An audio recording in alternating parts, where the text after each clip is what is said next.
ঘটনা আপনাদেরকে বলি। ঠাকুরগাঁয়ের এক মা, তার নাম হচ্ছে শিল্পী বেগম।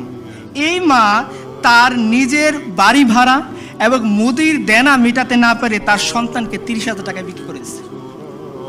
আরো দেখেন, হাফিজুল ইসলাম এক অথর্ব বাবা, যে শুধুমাত্র এই জন্যে তার সন্তানকে 6,000 টাকার বিনিময়ে বিক্রি করে দিছে, কারণ সন্তান এবং সন্তান নিয়ে তার মা যখন গার্মেন্টসে যায় তাকে অ্যাকসেপ্ট করে না।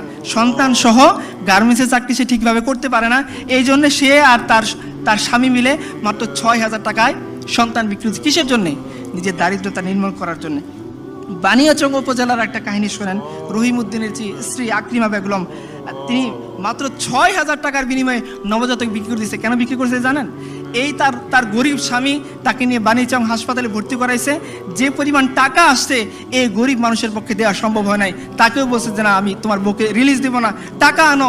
এই গরিব মানুষ যাবে কোথায়? হয়তো সে যায় আমাদের ইসলামিক খিলাফত হলে উমরের কাছে যায় বলতে পারতো, হে উমর, তুমি বসে আছো তখ্তের মধ্যে, আমি বসে আছি হসপিটালে, আমার টাকা দাও, আমি গিয়ে আমার ওয়াইফকে ছাড়িয়ে আনবো। তার তো এরকম সৌভাগ্য হয় নাই, কারণ সে জানে সে যদি রাষ্ট্রপতির সিরিয়াল দেয় কখনো রাষ্ট্রপতির দেখার তালিকায় তার নাম আসবে না। সে জানে সে যদি প্রধানমন্ত্রী সিরিয়াল দিতে যায় আজীবন পড়ে যাবে, তার ওয়াইফের দেহ মরে হাড্ডিসার হয়ে যাবে, কোনোদিন প্রধানমন্ত্রী মিট করার তালিকায় তার নাম আসবে না। সে জানে সে যদি ডিসির কাছেও দেখা করতে যায় তার স্ত্রী ওইখানে কাতরাতে কাতরাতে মরে যাবে, কিন্তু তাকে দেখার জন্য কোনো ডিসি, কোনো এসপি, কোনো মেম্বার তার ওইখানে যাবে না। সে বাধ্য হয়ে তার ওয়াইফকে ছাড়িয়ে আনার জন্য হাসপাতাল থেকে নিজের নবজাতককে 6,000 টাকায় বিক্রি করছে।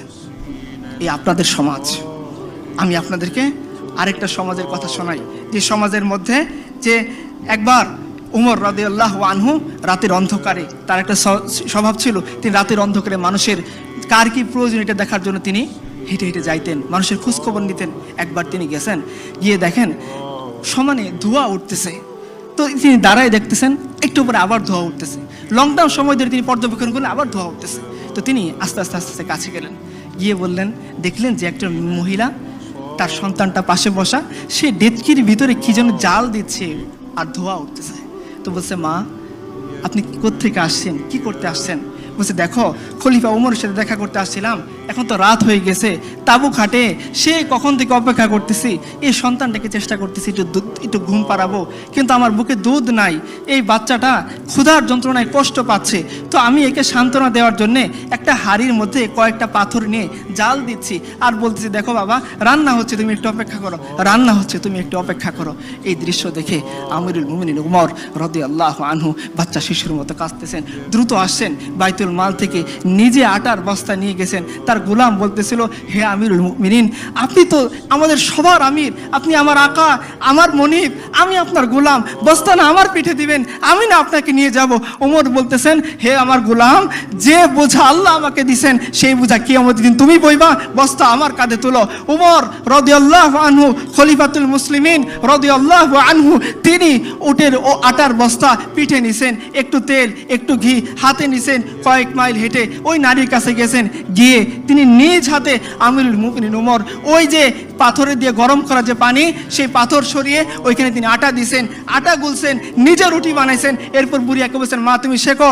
এই উমর খলিফাতুল মুসলিমিন রাদিয়াল্লাহু আনহু তিনি চলে গেছেন ওই বাচ্চার কাছে, গিয়ে যে উমরকে দেখলে শয়তান রাস্তা ছেড়ে দেয়, এই উমর বাচ্চা, আমরা যেভাবে ঘোরাঘোরা খেলি পিচ্চির সাথে, এই খলিফাতুল মুসলিমিন উমর রাদিয়াল্লাহু আনহু বাচ্চা শিশুর সাথে তিনি ঘোরাঘোরা খেলতেছেন আর বলতেছেন,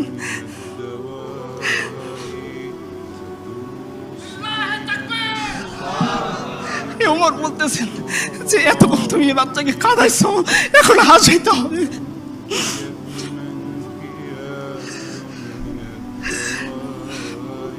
আমি আমার কোন নেতার কথা বলতেছি না যারা মানুষের ভোট ডাকাতি করে নেতা হয়, আমি আমার নেতার কথা বলতেছি যিনি আল্লাহর কাছ থেকে জান্নাতের সার্টিফিকেট পাইছেন। উনি বলতেছেন যে ওমর, যতটুকু তুমি বাচ্চাকে খাওয়াইছো এখন তোমাকে হাসাইতে হবে। এখন আপনারা সিদ্ধান্ত নেন, আপনারা কোন রাষ্ট্রপ্রধান চান, কোন কিসান? উমরের এই যে সময় কাটতেছে এটাই শেষ না, এটাই শেষ না। উমরের জিন্দিগি পরে দেখেন, এক বেদুবা আসছে, একজন প্রেগনেন্ট মহিলাকে নিয়ে এক বেদুইন আসছে, সে উমরের কাছে কিছু চায়। তারও আস্তে আস্তে রাত হয়ে গেছে, সে তাঁবুর মধ্যে অপেক্ষা করতেছে, আর ওদিকে তার স্ত্রীর প্রসব বেদনা শুরু হয়ে গেছে। কাঁদতে কাঁদতেছে এই বেদুইন বসে। এখন সে কি করবে? একা তো তার কিছু করার নাই। এই মহিলাকে সে কিভাবে সামলাবে, কিভাবে ওইখান থেকে মদিনার কাছে যাবে? ওমরের কাছে ধরা পড়ছে। ওমরের কাছে ধরা পড়ছে। ওমর বলছে, তোমার কি হয়েছে? বেদুইন বলছে, তুমি সরো এখান থেকে, তুমি পুরুষ মানুষ, তুমি কি করতে পারবো আমাকে এই মুহূর্তে? ওমর বলতেছেন, বলোই না তোমার কি হয়েছে। বলছে, দেখো আমি আমিরুল মুমিনিন ওমরের সাথে দেখা করতে আসছিলাম, আর পথের মধ্যে আমার স্ত্রী ছিল প্রেগনেন্ট, সে এসে এই অবস্থায় পড়ে গেছে, এখন তার বাচ্চা হবে, আমি পুরুষ মানুষ, এই মহিলাকে নিয়ে এখন কি করব, চিন্তায় পড়ে আছি।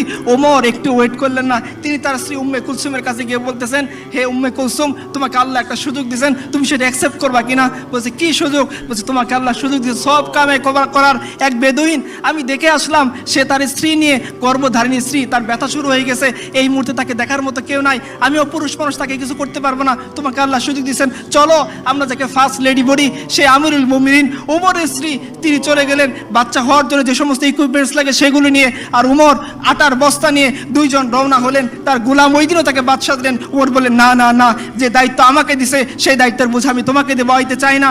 এই উমর আমিরুল মুমিনিন তার স্ত্রী চলে গেলেন সেই মহিলার কাছে, তিনি মহিলার কাছে তার স্ত্রীকে পাঠাই দিলেন, আর নিজে আমিরুল মুমিনিন উমর রাদিয়াল্লাহু আনহু তিনি খাবার রান্না করতে বসে গেলেন। একটু পর যখন বাচ্চা হইল, ওইখান থেকে বেদুইনের সামনে উমরের স্ত্রী ভিতর থেকে ঘোষণা দিল, হে আমিরুল মুমিনিন, বেদুইনকে বললেন তার ছেলে হয়েছে। বেদুইন এতক্ষণ উমরের পাশে বসেছিল, একটু পরে সে সরে গেল। উমর বলছে, না না, তুমি সরো না, তুমি যে আর্গুমেন্ট নিয়ে উমরের কাছে আসছিলা, হতভাগা উমর তোমার সামনে তুমি যা কিছু বলতে চাও এখন বলো, কি আমাদের দিন উমরকে তুমি অপরাধী সাব্যস্ত করো না। আপনারা সিদ্ধান্ত নেন, আপনারা কোন ধরনের জীবন বিধান চান?